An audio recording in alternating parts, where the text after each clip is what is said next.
And it's my pleasure to introduce our keynote speaker, Dr. MacVicar.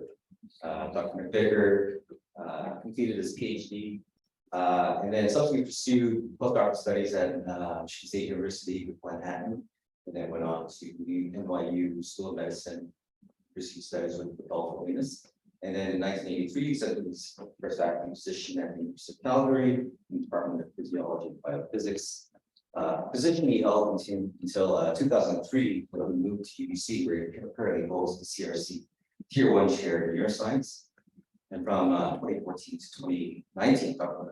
MacVicar was the co-director of the Motivating Center for Brain Health, previously Brain Research Center. Dr. MacVicar is also a fellow of the Royal Society of Canada and he was the president of the Canadian Association of Neuroscience between 2007 and 2010.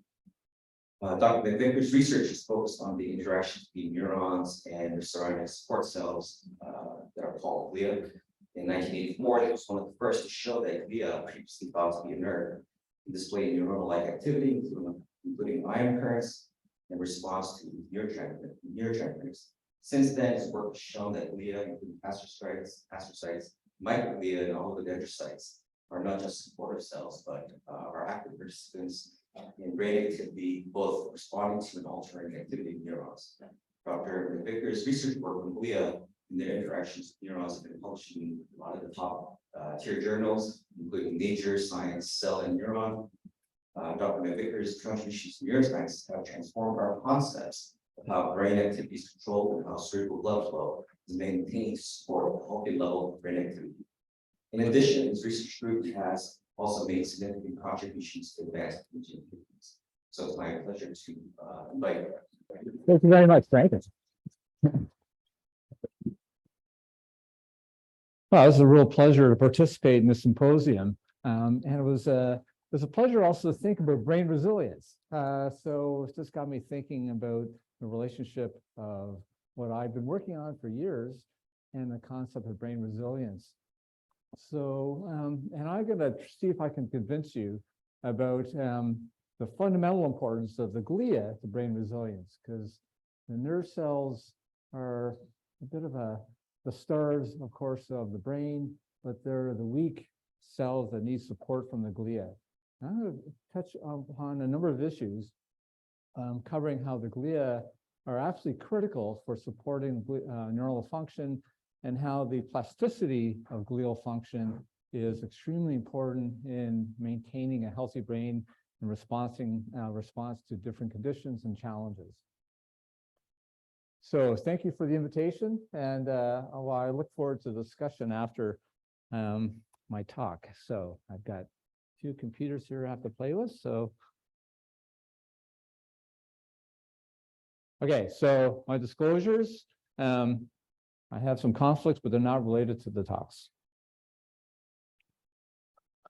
Okay, so glial cells have really, the field has been transformed over the past 20 years. Hang on. So I'd like to show this slide just to show the rise of work on glia over the past while. So, of course, the idea of synapse had a lead with the early work actually over a century ago. And it has actually been overtaken by the explosion of research on different forms of glia. Astrocytes had a little bit of a late start after synapse. This is when I first published on glia. This is my first paper as an independent researcher in 1984. I kind of got in there early as the field rose. This was followed, the astrocyte rise and importance of astrocyte in terms of research, followed by the microglial cells. And there's a number of key things that happened and observations on research of microglial cells that really transformed our understanding of resilience and the glia and the CNS. And the first one was this idea of about 2005 of immunosurveillance by microglial cells. And I'll show you a lot of examples of this in the movies. Turns out microglia, I always thought were quite dull. But this first paper by Nimmerjam and Helmchen and Kirchhoff showed that microglial cells are constantly moving, surveying the surrounding tissue, and they're checking out the health of the synapses, health of the surrounding situation, and they're responding and influencing the survival and synaptic formation. The second thing which really transformed microglial research was a paper by Ben Barris and Beth Stevens, is that the synaptic pruning that we all knew for years occurs during development. As the brain develops, there's more synapses that are needed. A lot of synapses that are not needed are removed. And this involves an important role of microglia in synaptic pruning and recognition of complement. So this has just transformed our understanding of the concept of the possibility of brain resilience. And you see now that microglia have actually surpassed synapse in terms of the number of papers that are being published on the different subjects. I also want to introduce a couple other concepts, and I'll discuss them a bit further, give you examples, that there's this concept of metabolic reprogramming. And this is something that we found with respect to microglial cells, and it looks like it's very important in terms of the response of the cells to different conditions. And this would be a great example of brain resilience. The second aspect is a rising field of immunometabolism, or metabolism, which I always thought was a little dull. I mean, how many times do we take the Krebs cycle as an undergraduate?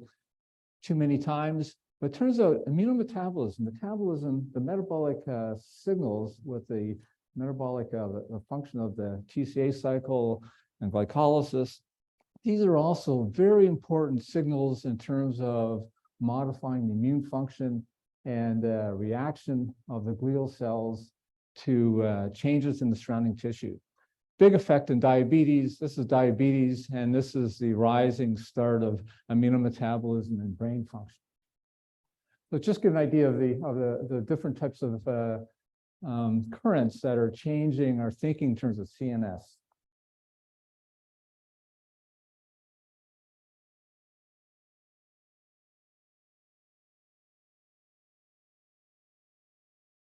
This is okay.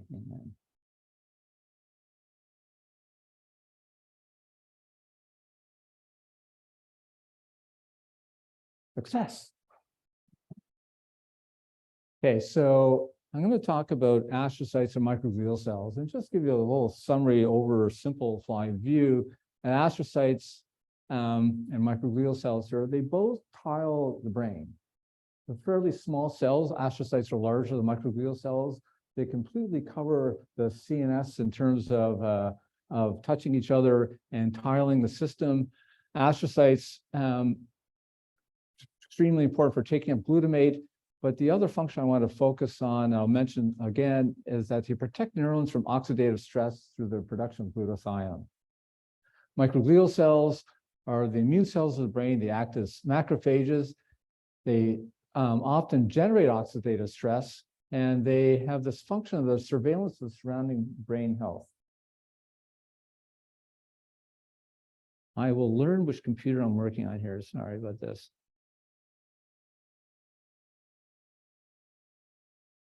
You know what?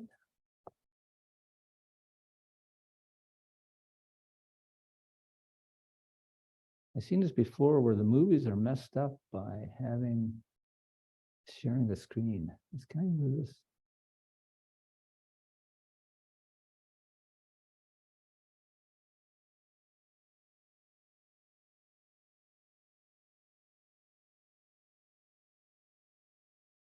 This is going to be very disappointing for you if I can't show the movies here.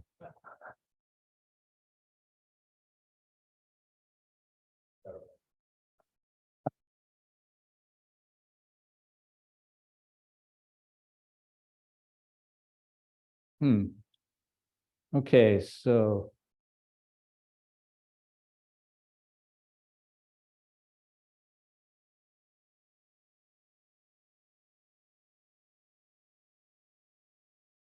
this is really embarrassing.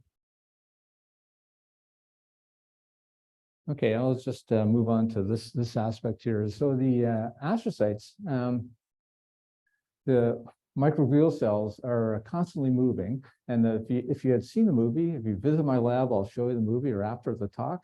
They have their cell bodies stay in one spot, and they're constantly moving their processes around the tissue to a certain range, a certain domain they cover, and they're looking for sources of ATP, and they're looking for changes, problems in the surrounding tissue. So this is a fundamental aspect of what microglial cells do. The astrocytes also play an extremely important role in terms of regulating the oxidative stress and preventing oxidative stress in nerve cells. They have a production of glutathione, which is an antioxidant. They use the glutathione to change oxidize ascorbic acid to ascorbic acid after they take it up. This is then released. This is taken up by nerve cells. And ascorbic acid is a fundamental, extremely important compound to control oxidative stress in nerve cells. When ROS is generated, such as by mitochondrial function or other aspects of metabolism, the reactive oxygen species reacts with ascorbic acid, and this prevents the oxidative damage that occurs within the tissue, makes the oxidized DHA, dihydroascorbic acid, efflux back to astrocytes, and there's a cycle of maintaining ascorbic acid levels in nerve cells that astrocytes extremely important, have an extremely important role. And this is a review from impact on Huntington's disease, in which they suspect that this role for replenishing ascorbic acid is impaired during the development of Huntington's disease. And I want to highlight a paper Brian Christie and I worked on a number of years ago, where we actually saw a very important function of glutathione in astrocytes in terms of maintaining and repairing the changes of synaptic plasticity that occur in aged mice. Turns out the aged mice, this is a PhD project by Julie Robler, and a nice collaboration with Brian's lab, is as aging occurs in the mouse, LTP, which we all know is typically due to NMDA receptor activation. This is an important trigger for long-term potentiation. This changes. In the aged mouse, it changes to a lack of NMDA-dependent LTP. It becomes dependent upon the calcium that enters the cell from L-type calcium channels. And this can be restored to the normal NMDA receptor-dependent LTP by increasing glutathione levels in the astrocytes. So part of the impairment of aging and the thinking process, the memory formation in the adult mouse is caused by oxidative stress that occurs and modifies long-term potentiation.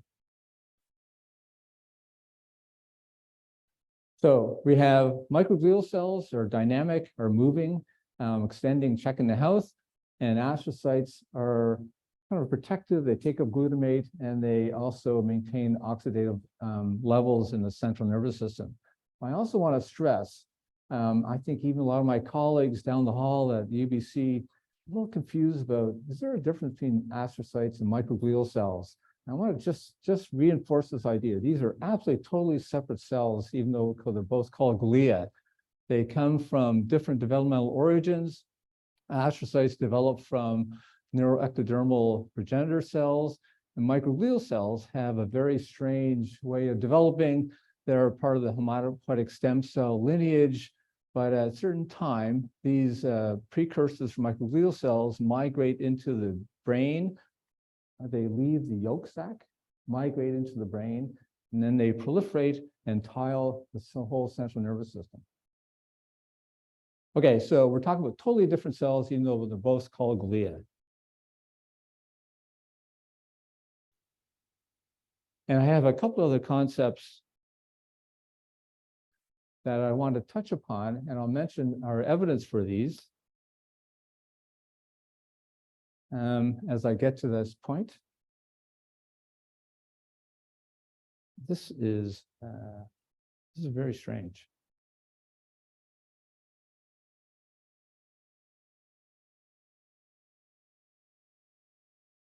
there's a leg here that I'm learning it. I'm learning it. I'll soon get to the point by the time my talk's over. This neuroinflammation is a term that's maybe becoming a little bit out of favor now, but this represents the brain's own unique inflammatory reaction that involves the interaction between astrocytes and microglial cells. Metabolic reprogramming, I'll show evidence that this occurs in with respect to glial function, as this shows a change of metabolic processes where often it can switch between glycolysis and oxidative phosphorylation, and this has a huge effect in terms of immune function.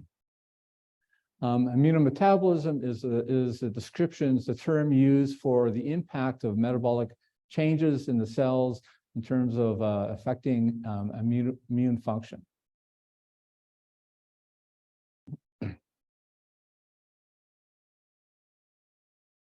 Okay, now you're seeing the movie of microglial cells. So the microglial cells, you can see that this is a time-lapse 30 minutes. Cell bodies stay in one spot, and they're constantly moving their processes around the environment within a certain region. And at a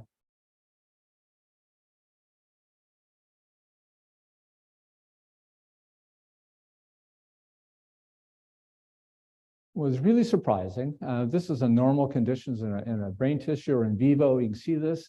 And a surprising observation was made by research associate in the lab, Louis-Philippe Bernier. Basis of this paper is that the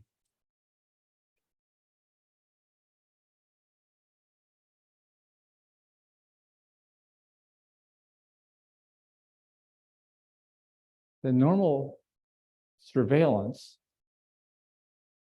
is not altered by removing glucose. In the central nervous system, glucose is the main main source of energy for actions in the CNS. Take away glucose, and the microglial cells are unaltered in terms of the movement. Well, this is a big shock because we had a real surprise looking at the thought that there may be a change in glial function. Because the glial cells, microglial cells, play an important role if there's a lesion that induced here.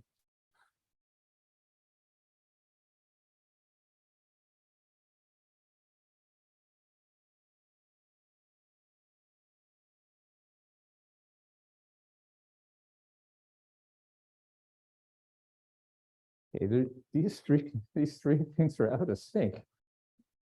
Just bear with me here. I'm changing this. This is following with about 15 seconds, and this is third. Okay, I'm going to show you that again. So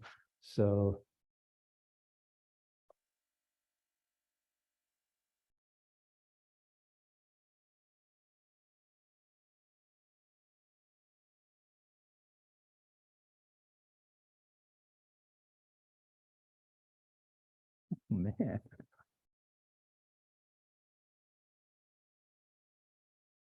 Okay.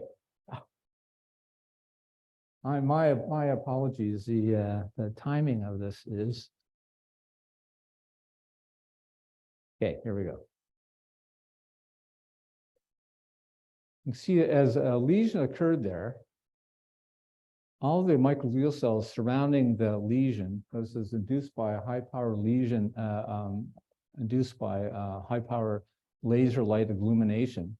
The cells respond, detect that, and move these large processes toward that lesion. This was first reported by the Nimmerjan paper, and this is a prime example. It was generated by Lasse, a graduate student in the lab. This tissue is flash fixed at this point, and then stained for P2Y12 receptors. And as was previously shown, the P2Y12 receptors are in these large processes that are moving toward the lesion, and this is the source of the guidance. The microglial cells are hunting for sources of ATP or ADP using P2Y12 receptors.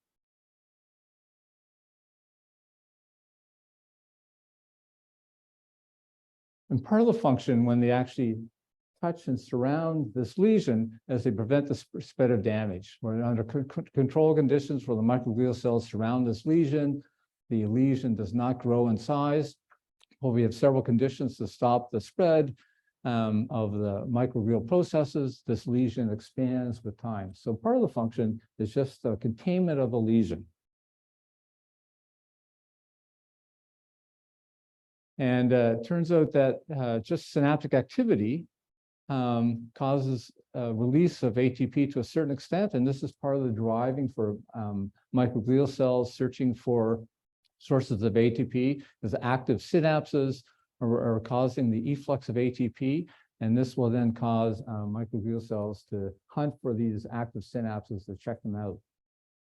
And Nick Wellinger will show in his talk at the end of the day, will show a very nice example of how the actions of microglial cells can protect nerve cells from damage by detecting ATP under certain circumstances during a death process.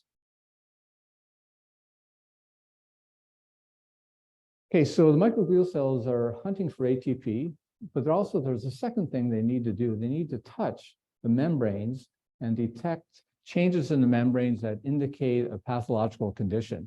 And typically, if there is an increase of surface lipid called phosphatidylserine, this is a danger signal. Microglial cells use receptors that detect these phosphatidylserine deposits. And what we suspect is it's not only this ATP they're hunting for, there is a second form of surveillance generated by fine filopodia that are looking for the touch of phosphatidylserine.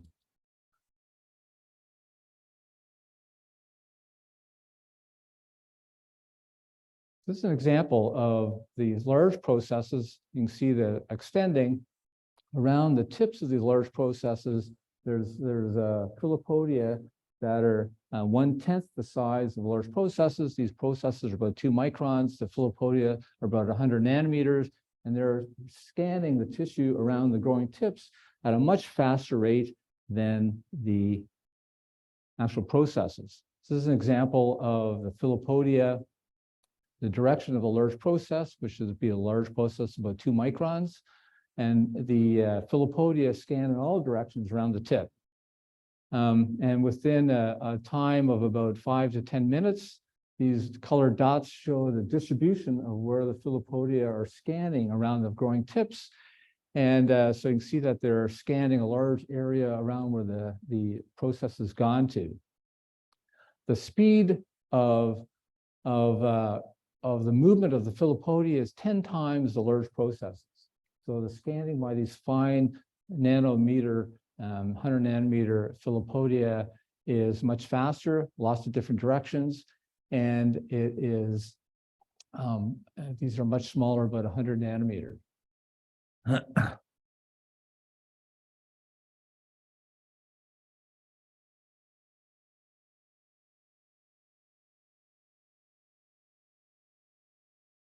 Okay, so what we found is that in the study that the ATP sensing leads to this bulbous tip because the action of P2Y12 receptors. There's a decrease in cyclic AMP in the growing tip. It retracts these fine filopodia. But when it gets to a spot, they stop growing. There's a compartmentalized high increase in cyclic AMP in the tip, and this generates this filopodia sprouting and scanning around a certain region. So what I'd argue, what we're arguing, what we hypothesize, is this is an example of a much more effective hunt for damage. You're looking for ATP, microglial cells are looking for ATP with searching the tissue with their large bulbous processes.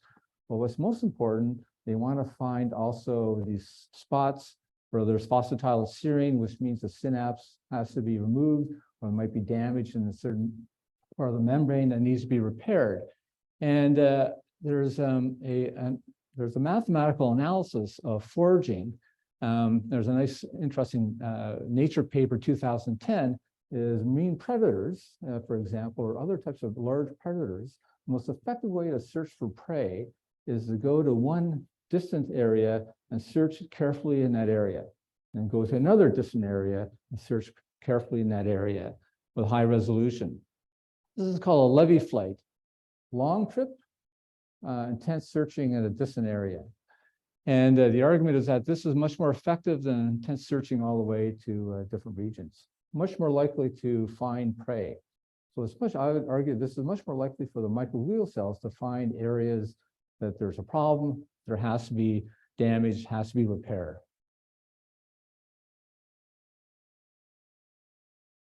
Okay, so the importance of microglial cell surveillance is exemplified by this summary diagram from a review a number of years ago, is that this surveillance plays a number of roles in CNS health. It can modify synaptic plasticity itself by interacting with nerve cells that are active and they respond to ATP release from synapses. They can modify synaptic pruning, which is extremely important with development. Synaptic pruning is important for, say, binocular vision development, programmed cell death, and phagocytosis. And Nick's talk, stay for that. That will show a very good example of a repair of a damaged process and will keep a nerve cell alive by the microglial cells touching the area.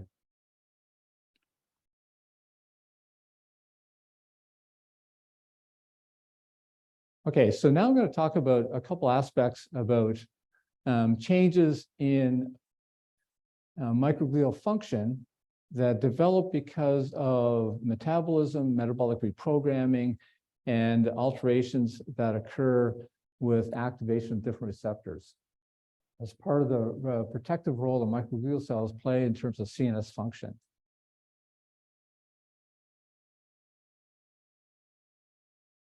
And so the first series of experiments I'm going to discuss are what happens with hypoxia. And a lot of work from the central peripheral nervous system and peripheral systems have developed this argument that there's an interplay between metabolic impairment and immune function.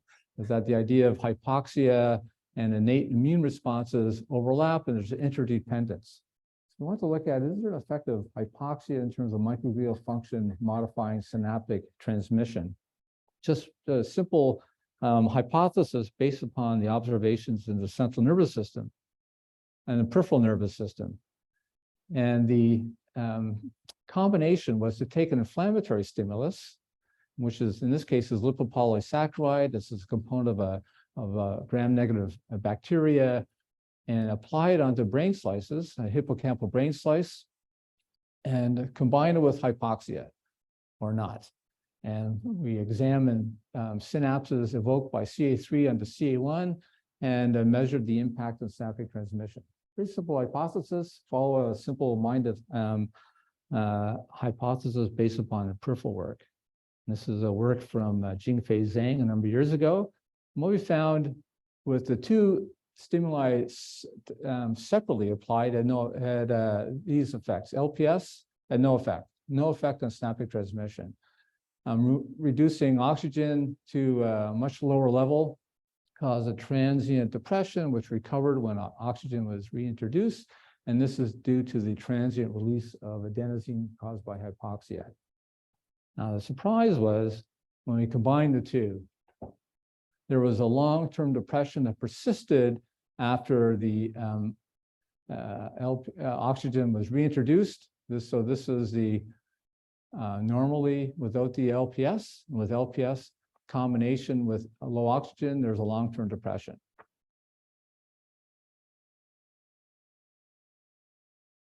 And this is not from the adenosine. We can block adenosine, we can block NMDA receptors, we can block all the other sources of long-term depression induced by scientists in different model systems, is not induced by all these other transmitter receptors, but it was persistent and required the combination of the two. And note as well that this depression is triggered fairly rapidly. This is 10 or 20 minutes after the introduction of hypoxia and LPS.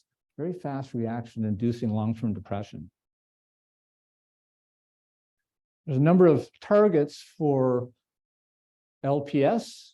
This is a kind of a cartoon diagram showing lots of potential receptors on microglial cells that can respond to signals such as LPS.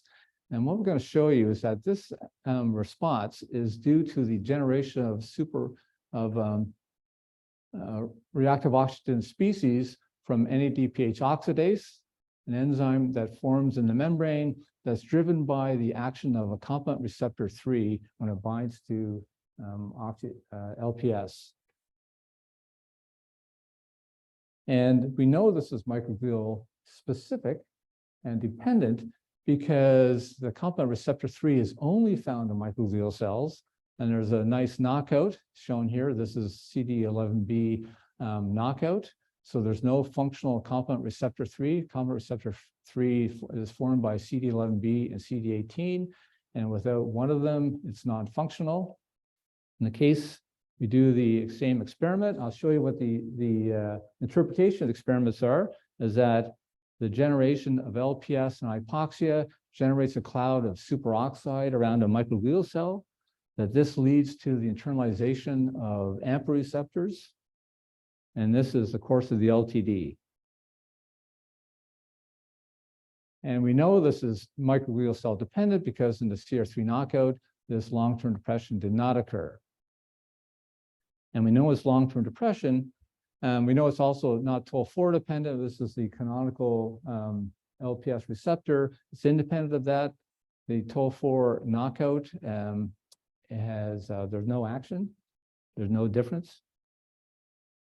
And we know it's NMDA receptor, it's long-term depression because we can block this effect using this GluR2-3Y or GluA2-3Y peptide, which prevents the internalization of AMPA receptors during long-term depression by masking this tyrosine cluster that's on the C-terminus of the GluA2 subunit, and this is required for long-term depression. And when the cells are exposed to this TAT peptide prevents the internalization of AMPA receptors, this long-term depression is prevented. The quantification is shown here.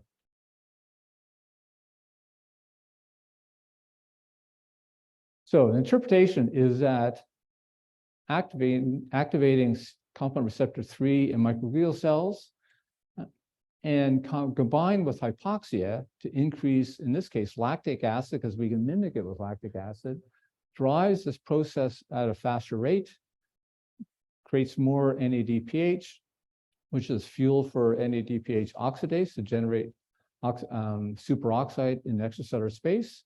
We know that this enzyme is involved because we can block it with pharmacological inhibitor apocynin or another TAT interfering peptide, which prevents the formation of an active enzyme.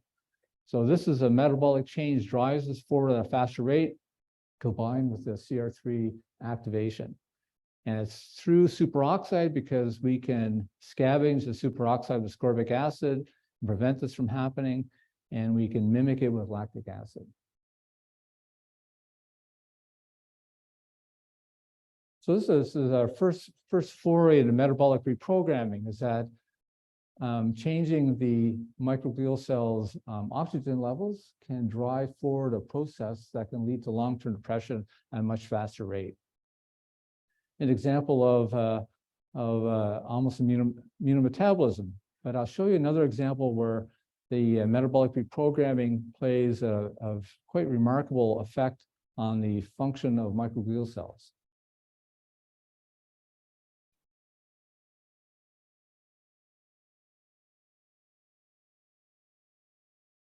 So this is what I alluded to earlier, is that in the presence of, we wash out glucose, the microglial cells show no change in morphology. They're constantly still surveying the surrounding tissue. There's no dynamic change. They move to a lesion just like we find in normal conditions.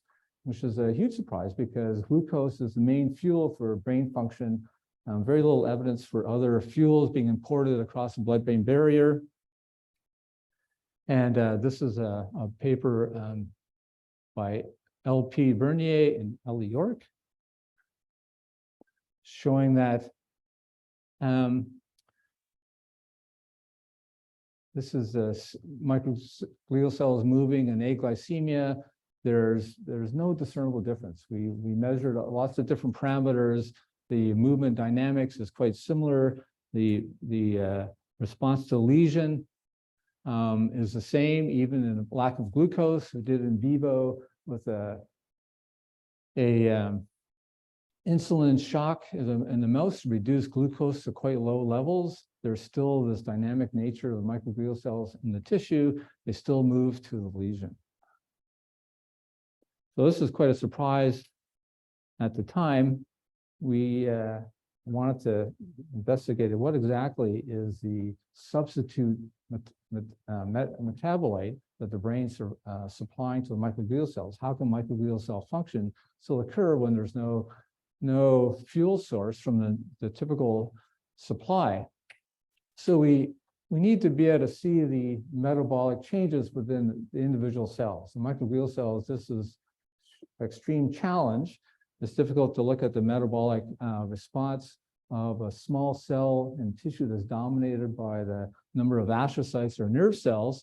So we use an application of 2-photon imaging called fluorescence lifetime imaging that Nick also is a master of, to see if we could detect metabolic changes in the microglial cells and reason what's going on in terms of the new metabolite that's driving microglial function.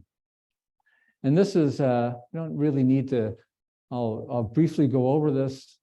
The FLIM, fluorescence lifetime imaging, is a way to analyze the change in the excited state of electrons and metabolites to excitation. They absorb 2 photons, they jump up to, the electrons jumped up to a higher energy level. They decay, they spend a certain amount of time in this higher energy state. They bounce back to base ground state and they emit a photon. So the time it spends in the excited state depends upon a lot of different changes in the environment. And in the cell, this is a metabolic insight because you can see NADH or NAD. These are fluorescent compounds, endogenous metabolites within cells. And if it's free in the cytoplasm, the decay time for this, the resident time, it's in the excited state, and this decay time to when it decays is much faster, as a time constant of 400 picoseconds. And if it's bound in the mitochondria to enzymes within the mitochondria, the bound state is about 5 times faster. So there's a change in the terms of the FLIM signal that allows us to interrogate, is there a change in terms of the glycolysis that's occurring in the cytoplasm versus oxidative phosphorylation in the mitochondria, by looking at the changes in the FLIM time constant.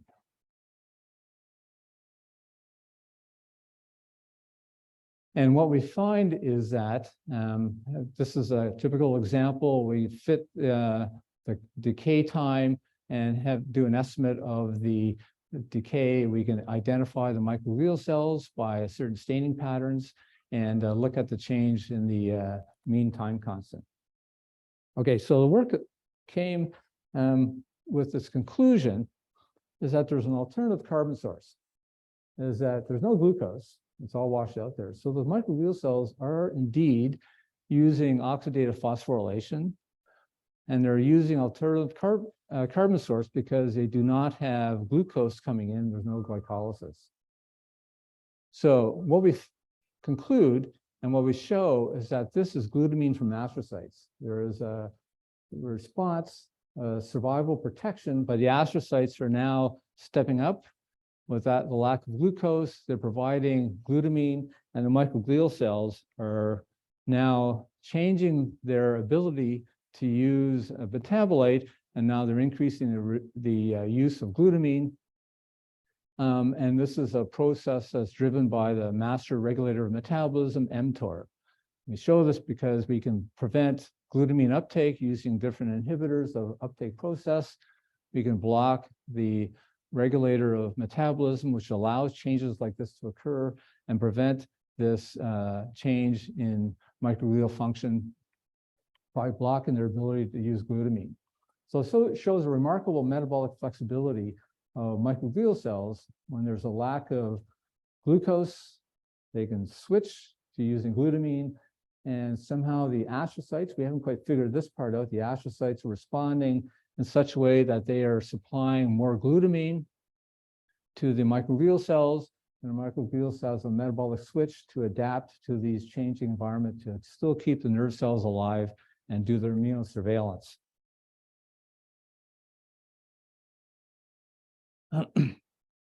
Shown here are some examples. It's actually a little hard for me to see this podium here, but hopefully you can see this from your angle here.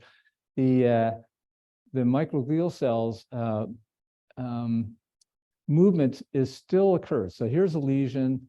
This is the movement, efflux of the processes toward lesion, still occurs in aglycemia, glucose, aglycemia, and this inhibitor of glutamine uptake in microglial cells prevents this from happening. And we can also prevent this adaptation of microglial cells by inhibiting the enzyme that allows a metabolic switch and the microglial cells to use glutamine.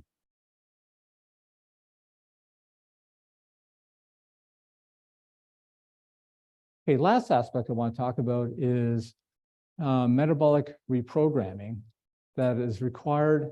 Thanks. Actually, that's much better. I can see it now.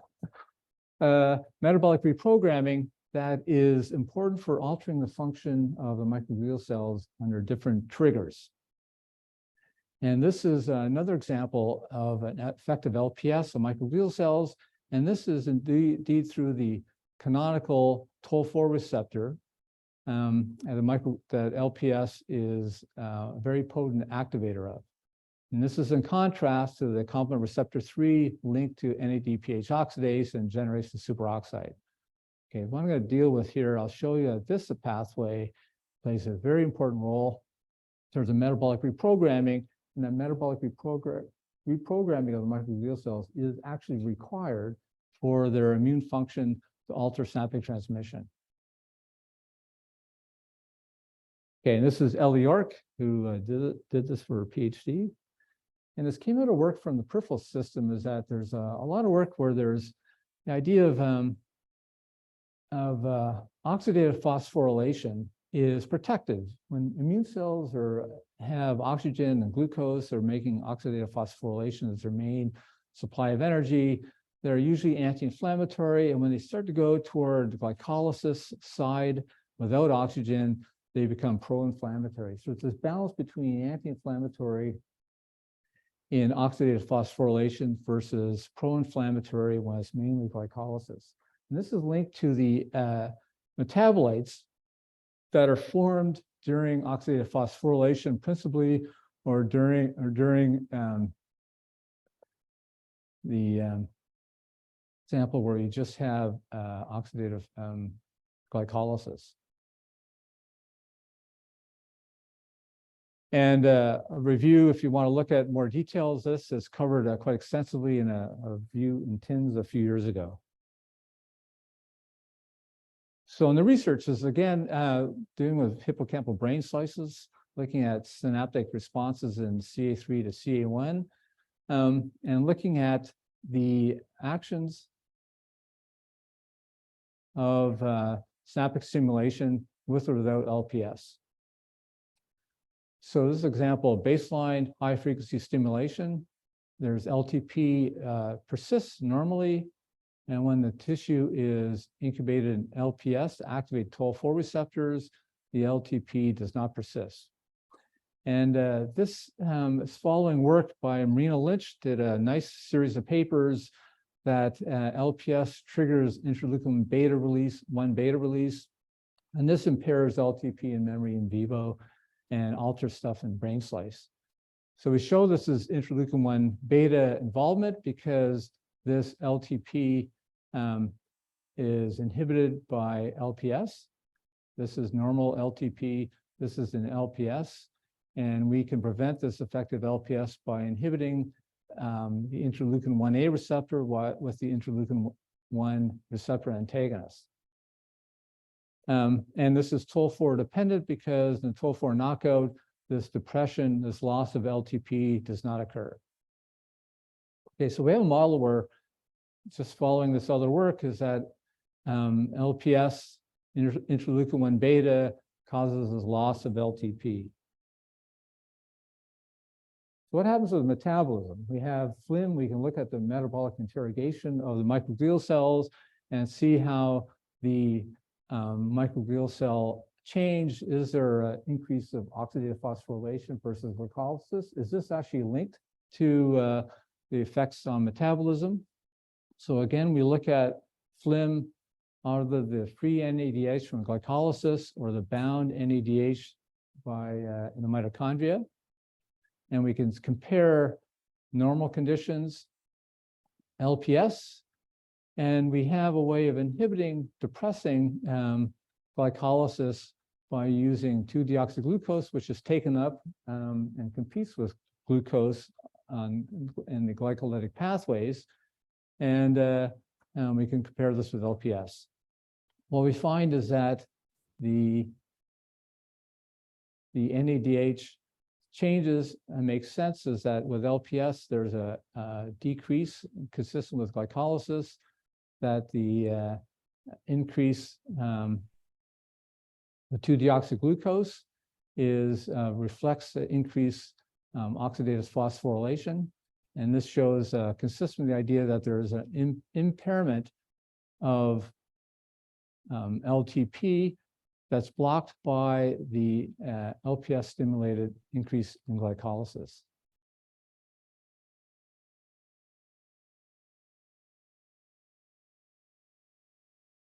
Okay, so this is generated by 2-deoxyglucose prevented the LPS stimulation of HIF1 alpha. So this is HIF1 alpha is a critical player in terms of modifying this pathway. 2-deoxyglucose prevents the activation of HIF1 alpha.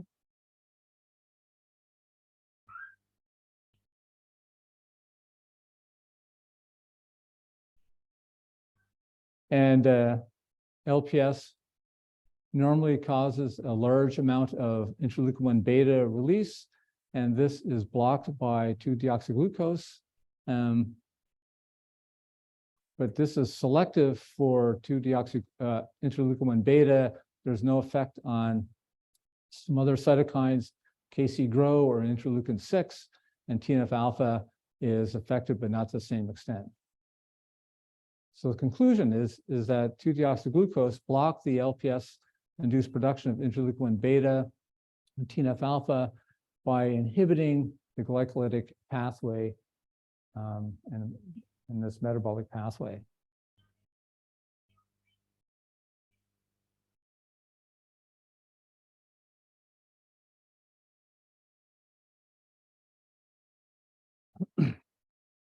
And this inhibition of LTP by LPS occurs in a Toll-4 dependent manner because we can show that the Toll-4 knockout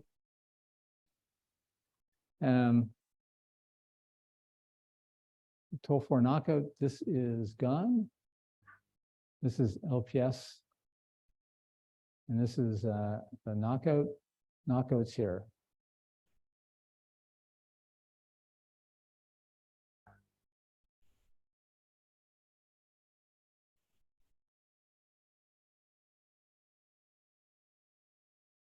So here's an example where activating Toll-4 receptors on microglial cells triggers a cascade, increases microglia glycolysis, allows HIF-1 alpha stabilization, interleukin-1 beta and TNF alpha production. That the release of interleukin-1 beta inhibits neuronal long-term potentiation.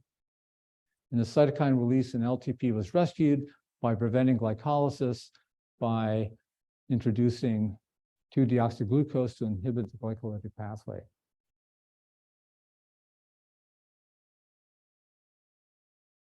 So a hypothesis that we're considering in the lab, we're pursuing, is the idea that a lot of the synaptic impairment in Alzheimer's disease and some other neurodegenerative diseases reduces the brain's resilience by the effects on glial cells. Is that these pathways, immunometabolism, metabolic flexibility of glia, are very important for normal functioning in the CNS, response of the microglial cells to damage or to oxidative stress, involving astrocytes and microglial cells, as this adaptation has to be intact for this to occur to maintain the homeostasis of the CNS. And I'd like to illustrate this with some thoughts about observations from postmortem tissue with patients with or without dementia. Elderly people have often a fairly high load of amyloid beta in the CNS. They have plaques, they have a fair amount of A beta that develops as aging occurs, but they don't all have dementia. And there's this category of group of patients defined and with the postmortem material is non-demented with Alzheimer's neuropathology. And looking at this, the pathology of these NDAN, these non-demented patients, looks quite similar in terms of the A beta plaques. The difference in the two groups was recognized, has been and replicated over the past 20 years, is that the glial activation is missing in the non-demented patients. And that's measured by the proliferation of astrocytes and microglial cells, the intense increase in markers, is that there seems to be not only the A beta is critical for Alzheimer's disease, but there's a second hit. There's a change that's occurring definitely in the microglial cells and astrocytes, but there's a second change that's occurring that is required for dementia.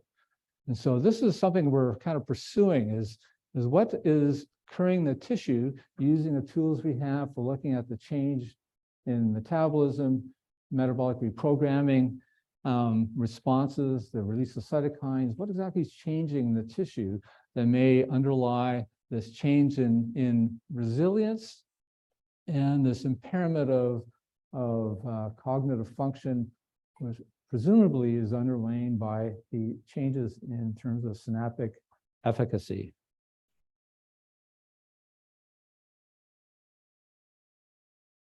So I've covered a lot of stuff here, as I imagine you might have some questions unless I've totally confused you here. There's metabolic reprogramming, that cells have flexibility using different metabolites. And we had insight to that by using FLIM. We could actually detect some metabolic state in the cells and use pharmacology to reason that, okay, when there's no glucose, they're using glutamine, and that's got to be supplied by the astrocytes because they make the glutamine. Immunometabolism, there's a surprising change in the state of the cell when there are certain inflammatory actions occur, such as Toll-4 receptors or bacterial infection, as generating changes in a number of factors, but the release of cytokines, et cetera, is leading to a state where long-term depression fails. And so there's a memory failure somehow because of the immunometabolism is changing the milieu within the cell and altering its normal function. So the lab, Ellie, LP, Nick, where's Nick? There's Nick right there. Yeah, a couple slides. So Nick's in there too. So Nick's going to show you some very cool protection by microglial cells dynamically regulated by contact.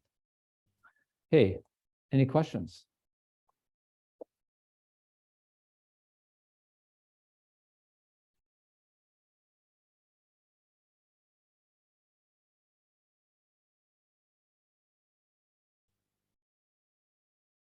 Thanks, Brian.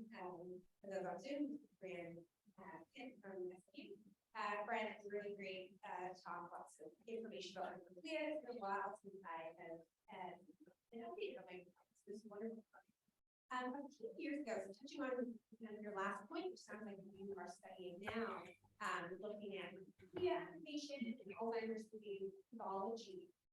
So 2 years ago, I remember it was a little bit of a hot topic in the field because it seems that microglia activation initially is really positive. So we're getting amyloid beta plaques, they're damaging the brain, the microglia are detecting this, and they're going and helping the brain clear out the microglia. But then in some of the brains, it seemed like it was then activated to be actually harmful, pathological, contributing to it. And it sounds like that's maybe something that you're looking at now. Do you have any ideas as to why there's that split, or what mechanism that could be where the microglia are initially helpful and then suddenly now they're actually contributing to the infection? That was a great question. There's no easy answer to that.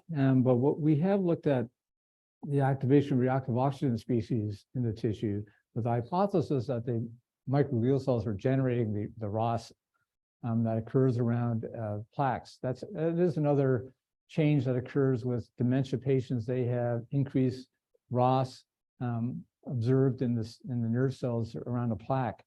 So what we found is that the microglial cells. So here's the experiment. So we measure ROS. We have some biosensors. We can use 2-photon to measure relative changes. So we have very sensitive measures. And we see the increase in reactive oxygen species around the plaques. We can get rid of the microglial cells by feeding them this compound developed by Kim Green at UCI. Microglial cells are depleted. Not all of them. A lot of them die and they will regrow, but you have the time period where there's no microglial cells. And the ROS signal increased. Our hypothesis, of course, is the ROS was generated by microglial cells, but we found the opposite. But there are microglial cells survive, and they're not killed by this feeding paradigm. There are the microglial cells that surround the plaque. And there was an interesting idea from Grissendler's lab, is that there is protection by microglial cells surrounding plaques, preventing the A-beta filamentous oligomeric A-beta from diffusing away. And maybe the A-beta itself is the critical factor, not just the plaque. The plaque is maybe doing something else, but there's this is one protective role. And so actually, we actually kind of confirm that. You know, we see that there's increased the surviving microglial cells are indeed surrounding the plaques. So there's other aspects. So there's this present time, I think we're always drowning in the sea of data in terms of microglial cells and astrocytes and the changes, the phenotype changes, genotype changes that occur in these disease models. And I'm not quite sure what would be the critical thing. I struggle just like you do in terms of making sense of all these alterations. There's a wide range of cytokines are being released. There's links to microglial function and Alzheimer's susceptibility. You know, TREM2 is an important factor. The lipids are important factors. I think we need we need more grants. We need more funding, more work, because this is obviously not a simple problem, and there's lots of factors here. So I hesitate to give a simple answer here. What we have observed, the protective physical barrier type effect is important. But there's just so many aspects, and the microglial cells are so dynamic in terms of changing their phenotype. If I come up with an answer, I'll let you know. Okay. Okay. All right, there's a question on Zoom from Bryce Willis. Is it the case that interventions such as exercise and caloric restriction protect against oxidative stress and neurodegeneration by maximizing functioning and motion? Great question, and looks like that's actually true. I think from what I've seen of talks from physicians looking at patients, the first thing you should see if you have some worries is a cardiologist.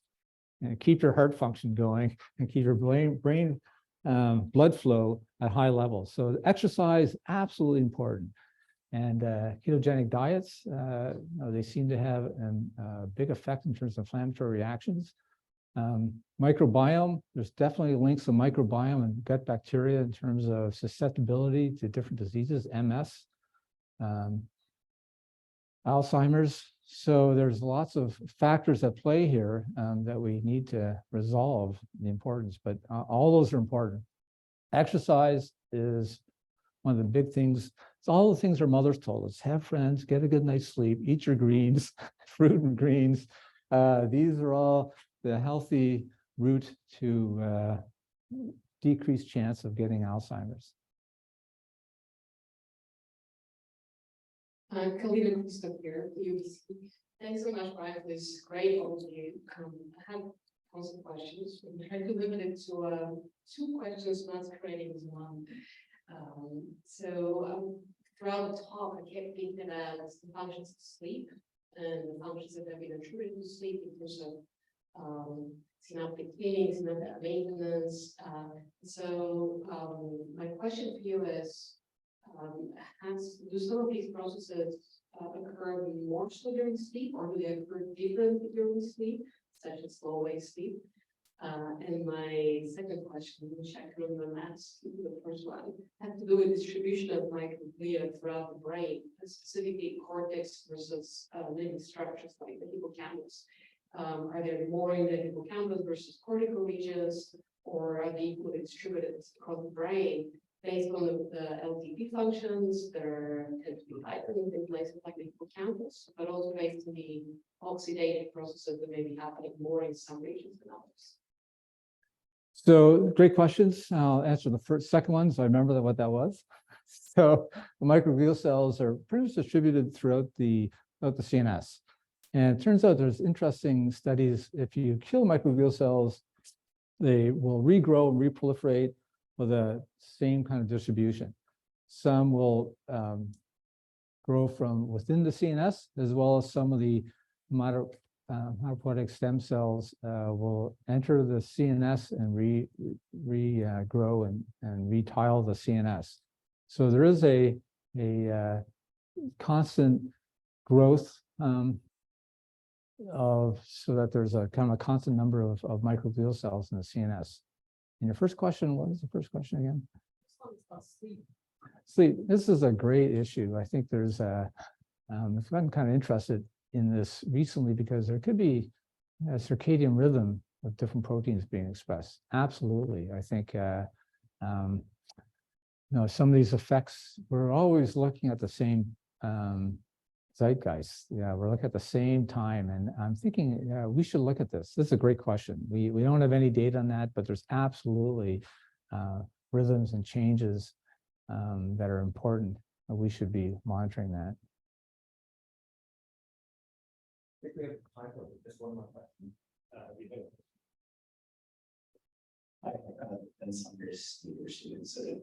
I was wondering if you could comment on other neuroprotective components related to some of the Parkinson's disease. I know that dopamine neurons that die off to create the motor systems are especially sensitive to oxidative stress. Is there a connection here with action and scale in that disease state as well?